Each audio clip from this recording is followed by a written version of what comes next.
Assalamualaikum warahmatullahi wabarakatuh. Pada hari ini kami dari kelompok PKL KUA Keraton bersama dengan Bapak Penghulu ingin berbincang tentang efektivitas dan kayak kepentingannya nikah itu gimana. Jadi pada siang hari ini kita akan melakukan dialog interaktif yang mana tujuannya kita bisa mendapatkan ilmu baru dan tentunya kita juga berbagi pengalaman seperti itu. Mungkin yang pertama akan saya dahului kepada Bapak Wawan. Siapa yang saya salah satu. Oh ya, perkenalkan kami dari PKL KUA Keraton. Itu ada saya Muhammad Fajar Ar-Rasyid dan Saya Riri Sutriani, Sandaya Temponoria, serta Bapak Wawan Fauzi. Ada Oke. Jadi pertanyaan yang pertama mungkin dari saya dulu ya Pak ya. Jadi bagaimana sih Pak pentingnya pernikahan bagi kita atau seluruh rakyat Indonesia, umumnya dunia, yang mana pernikahan itu kan penting ya Pak ya. Jadi menurut pandangan panjenengan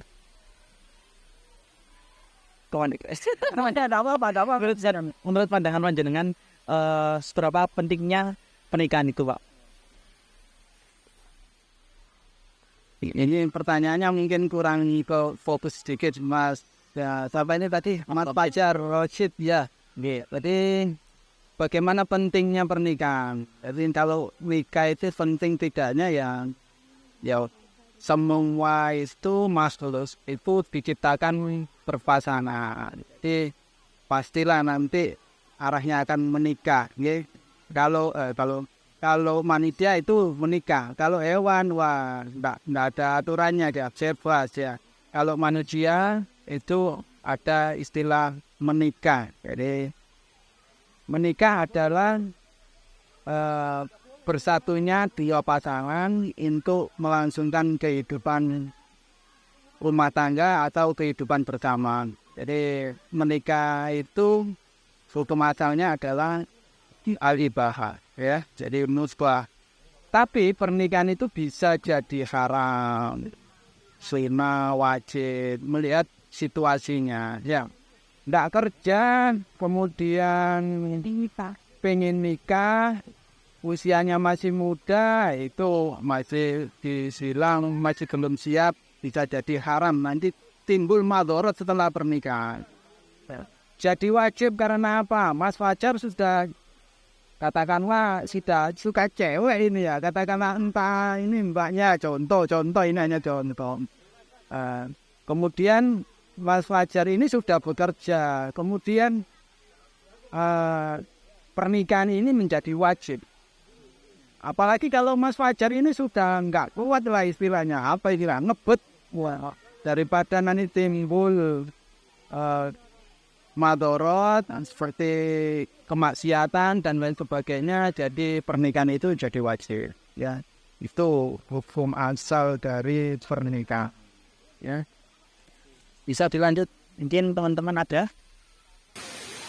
Pak, kalau misalnya kan kayak misalnya sekarang kan ada istilah transgender gitu ya Pak ya. Terus kemudian kan dia itu perempuan. Terus ganti laki-laki ingin menikah kan. Terus menikahnya kan dengan perempuan. Lah itu maksudnya gimana cara pengecekannya itu kan nanti aktenya gininya itu gimana Pak? Maksudnya Anda ini mengarah ke LGBT? Bukan, dianya udah transgender gitu loh. Lah itu pindah gender lah, itu gimana gitu menikah kan otomatis kan Tetap ya enggak bisa itu. Pernikahan itu ada laki dan perempuan. Enggak mungkin seseorang itu dinikah berbasis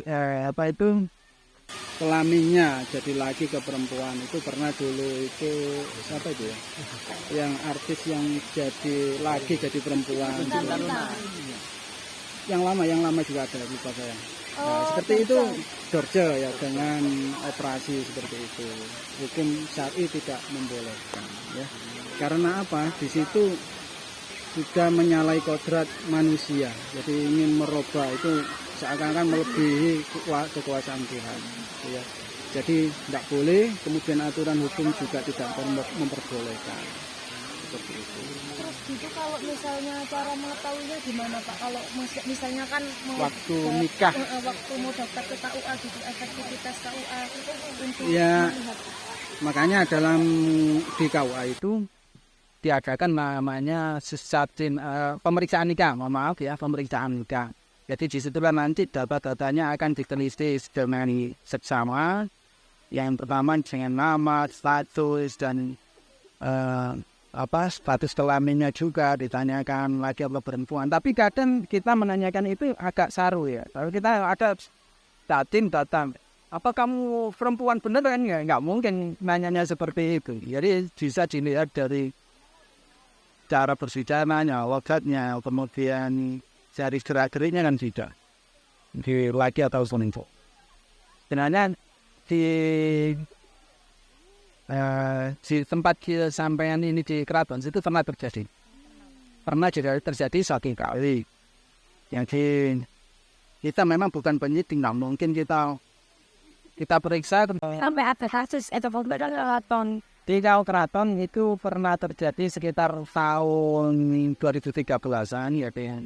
Kita tetap melakukan pemeriksaan, sudah diperiksa jenis kelamin tidak ada tanda-tanda. Kemudian di kemudian hari ada cerita tapi tidak sampai lapor ke KUA. Itu pernah terjadi dari perempuan dengan perempuan. Jadi perempuan ini masak jadi lasi-lasi ya, parasnya laki-laki, potongan pendek.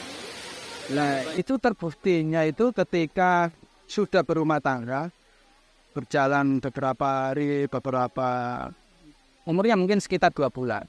Beberapa hari itu sepertinya dia yang namanya mantan baru kan mesti ingin melakukan hal seperti itu. Itu ditunda-tunda.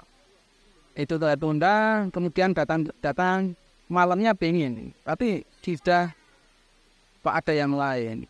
Akhirnya terbukti dia ini memakai alat pembantu dan sebagainya. Kemudian akhirnya ketahuan.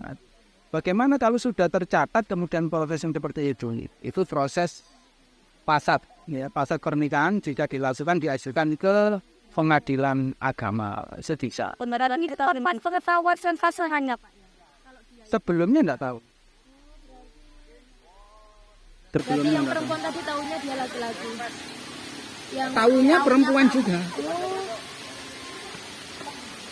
Tapi tetap nikah, Pak.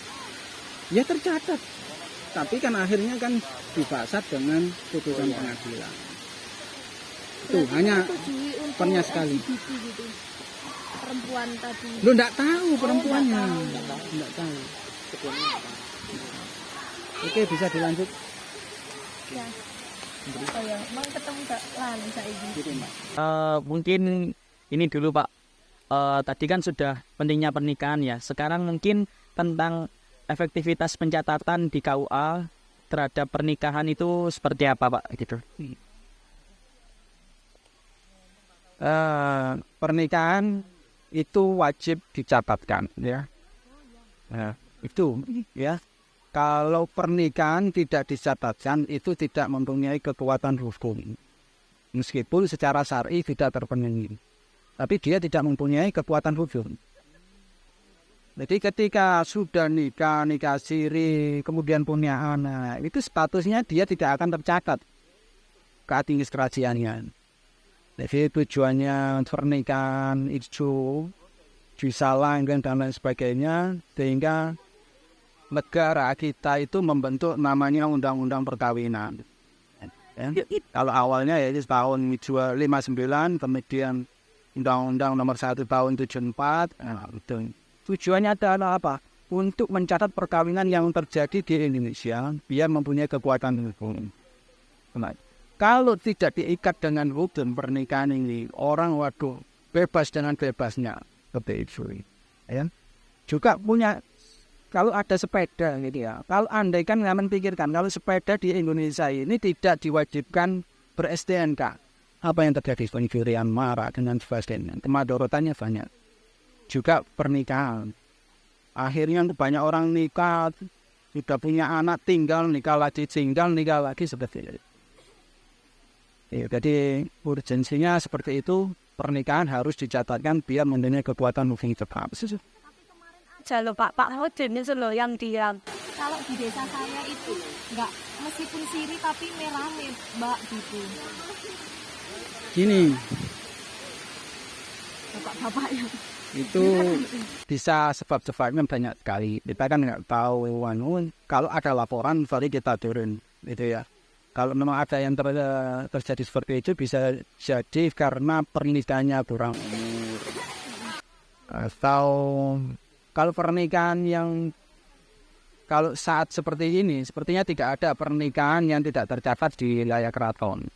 Tapi kalau hanya mengelabui petugas karena kurang umur mungkin masih bisa terjadi. Tapi itu di luar tanggung jawab KUA, kecuali kalau ada laporan. Tapi kalau kita tahu, kita tetap arahkan untuk melakukan sidang ke pengadilan dispensasi umur namanya ya. Terus itu Pak, kalau ada yang orang siri biasanya di keraton misalnya itu biasanya memang pakai acara besar-besaran meskipun siri atau diam-diam gitu. Mohon maaf, setahu saya sampai sekarang itu sudah tidak ada istilah pernikahan siri di wilayah keraton. Ya, kalau tidak ada, mungkin ada info, mungkin tajdid nikah, memperbarui nikah. Ya, itu beberapa pendapat membolehkan, beberapa pendapat tidak membolehkan. Tapi kalau pernikahan siri, alhamdulillah saya kira 99% sudah tidak ada pernikahan siri di wilayah keraton. Pertanyaannya tadi, kenapa dengan nikah siri ini? Tidak, saya tanya. Ya. Bisa diulang. Apa biasanya kalau memang ada di wilayah keraton itu nikah siri itu biasanya diam-diam atau rame-rame kayak orang yang nikah beneran gitu? Kalau mau nikah siri kebanyakan ya diam-diam, nggak mungkin dia rame-rame. Bapaknya berarti kita bisa jadi hanya kan. Iya. Ya wes, nanti dekat ya, ini jangan dimasukkan. tapi sedikit aja nggak apa-apa. Yang jawaban saya tadi dipotong bicara. Ya wes, dipotong-potong. Dan saya lanjut lagi silakan. Itu Pak, kalau di keraton biasanya orang yang kita siri itu biasanya disuruh isbat langsung atau langsung bisa dibuatkan kakak. Yang itu yang kita siri. Ini mana lagi ya? Yang hampir tiap tahun kita sosialisasi tentang itu.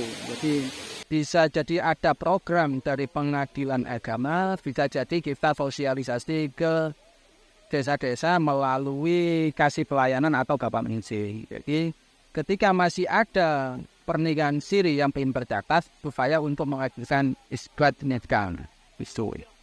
Nah, untuk isbat nikah ini bisa dilakukan mandiri, bisa program dari pengadilan agama. Kalau masal biasanya dari pengadilan agama itu tidak ada dana tertentu yang untuk membackup kegiatan tersebut sehingga bisa tercatat. Nah, pernah juga langsung berkolaborasi dengan Distrik Capil sehingga begitu pernikahan sirinya itu dicatat, dapat buku nikah, langsung dapat KK baru dan KTT yang statusnya itu sudah diserut, yang sudah berubah. Terus lagi Pak, jenengan kan berada di pihak KUA gitu Pak ya. Terus misal ada isbat yang ditolak tapi tetap diterbitkan kakaknya oleh Dispenduk, gimana menurut jenengan? Misal ada orang yang menikah siri sudah disuruh isbat ke pengadilan agama tapi memang ditolak isbatnya karena memang biasanya itu persyaratannya pas nikah siri itu hilang, makanya ditolak isbatnya. Nah itu tak biasanya ada yang tetap diterbitkan katanya. Kakak. Nggih, kakak. Tahu saya dari Distrik Capil, pengeluaran kakak dengan status yang baru itu tidak bisa kalau tidak mempunyai bukti pencatatan pernikahan dari KUA. Iya, tidak bisa. Harus ada pembuktian dari KUA memang benar-benar tercatat di KUA. Kalau memang itu proses isbat, berarti isbat itu setelah selesai itu harus dibawa ke KUA. Kita pelajari, kalau memang dikabulkan, berarti kita wajib mencatatnya. Tapi kalau ditolak, kita tidak boleh mencatatnya. Jadi kita tugasnya hanya mencatat, sudah tidak memeriksa lagi, tidak perlu pendaftaran. Nanti pemeriksaan dan lain sebagainya itu adalah wilayahnya pengadilan agama. Kita hanya mencatat, langsung masuk register kalau dikabulkan. Itu dan mendapatkan buku nikah baru dengan pencatatan peristiwa pernikahan yang lama. Apakah pernah terjadi isbat yang tidak dipenuhi atau tidak dikabulkan oleh pengadilan agama? Beberapa kali juga terjadi. Pengadilan agama juga gitu. Tidak mungkin pengadilan agama itu memberikan keputusan yang tanpa bukti dan penjelasan yang jelas ya. Pernah terjadi penolakan yang terakhir yaitu karena isbat nikah itu dia mengajukan 2 pengajuan ke pengadilan agama. 1 karena kurang umur, 1 tentang isbat nikahnya. Jadi seseorang ini sudah pensiunan, umurnya tua, kemudian menikahi anak masih di bawah umur yang umurnya kurang dari 19 tahun. Nah, ketika diajukan ke pengadilan ternyata tidak dikabulkan. Yang dikabulkan hanya dispensasinya aja. Nah, itu KUA tidak boleh mencatat. Jadi kita tolak. Ternyata saya ketika dipelajari oleh petugas dari KUA, ternyata kekurangannya adalah ternyata si suami ini sudah pernah nikah, kemudian nikah siri dengan anak di bawah umur, kemudian pernikahannya bilangnya sudah cerai, tapi akta cerainya tidak bisa dipertanggungjawabkan. Ya, silakan kayak gitu. Mungkin ini untuk topik yang terakhir, Bapak. Biasanya kan di pencatatan atau dalam mau pencatatan nikah kan ada syarat-syaratnya ya Pak ya, termasuk wali.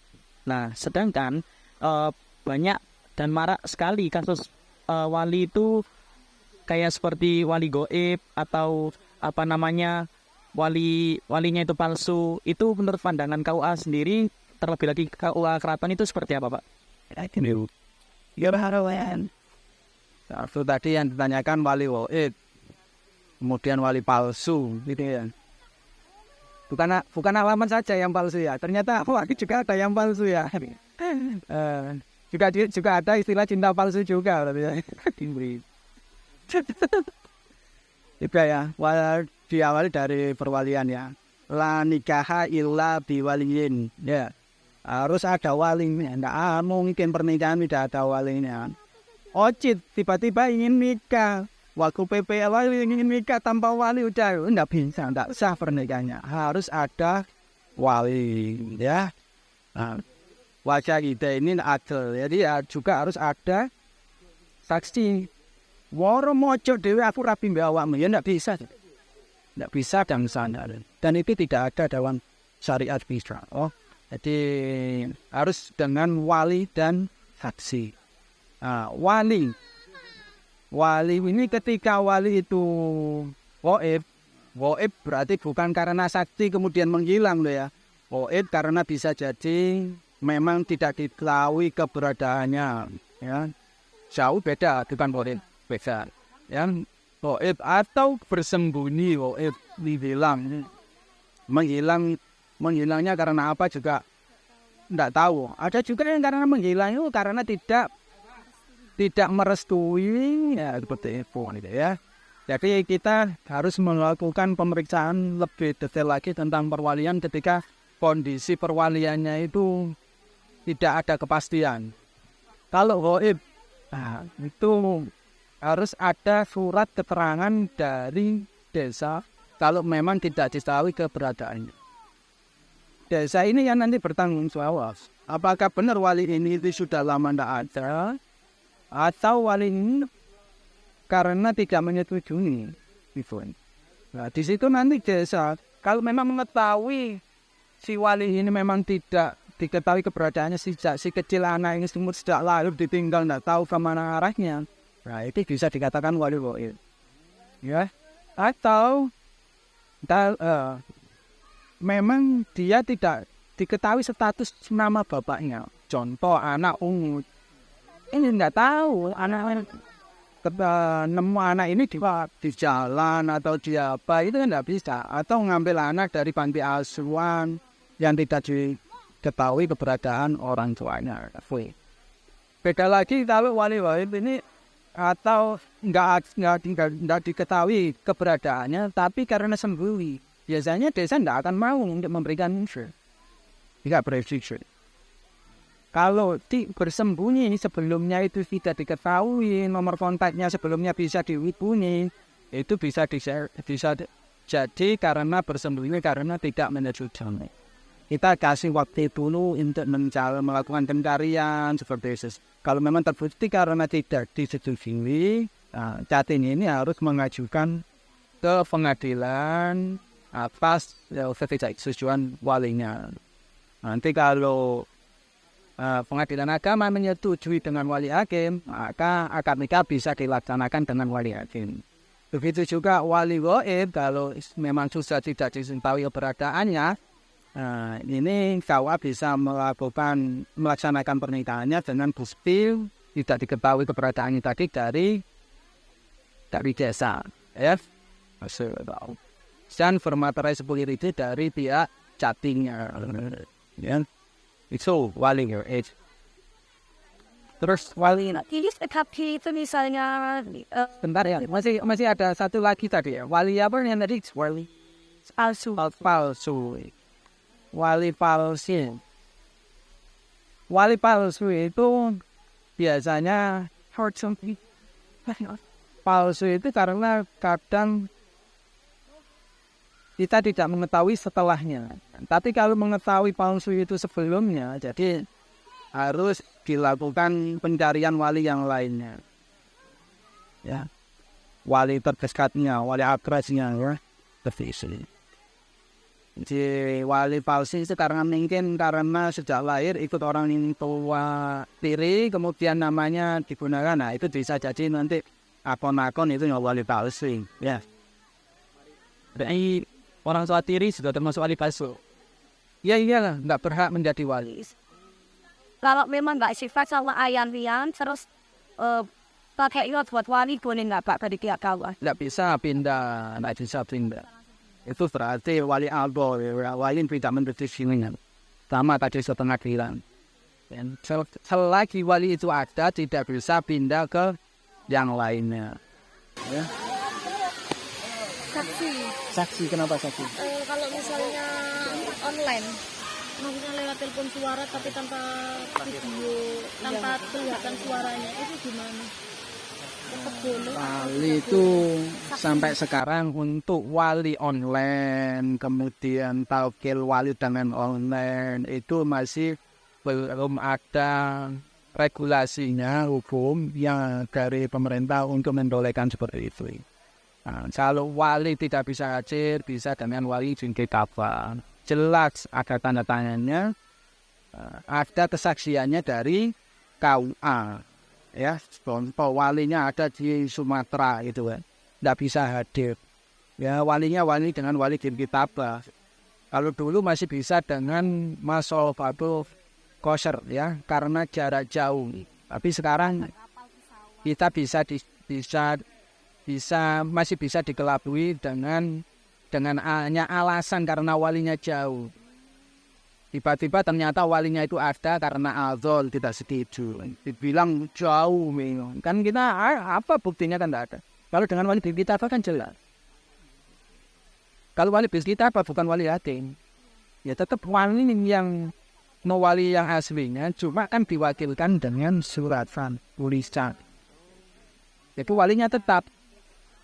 Ini kan wali istiyo mungkin Tuh ya, jadi saksi wali ya apapun masih belum bisa online ya, karena belum ada regulasi membolehkan seperti itu. Masih dimungkinkan ada berita-berita atau yang masih ada bohongnya. Mungkin saya beri kesimpulan dari dialog interaktif pada hari ini. Untuk yang pertama, pernikahan itu relatif. Apabila kita sangat ingin dan kita sudah siap tentunya dengan pekerjaan yang matang, maka kita wajib untuk menikah. Apabila kita juga hawa nafsu kita juga menggebu-gebu. Namun seperti Bapak Kawan tadi sampaikan, apabila kita belum siap, terus pekerjaan juga belum ada, nanti bakal istrinya dimakanin apa? Makanya pernikahan tersebut bisa saja haram.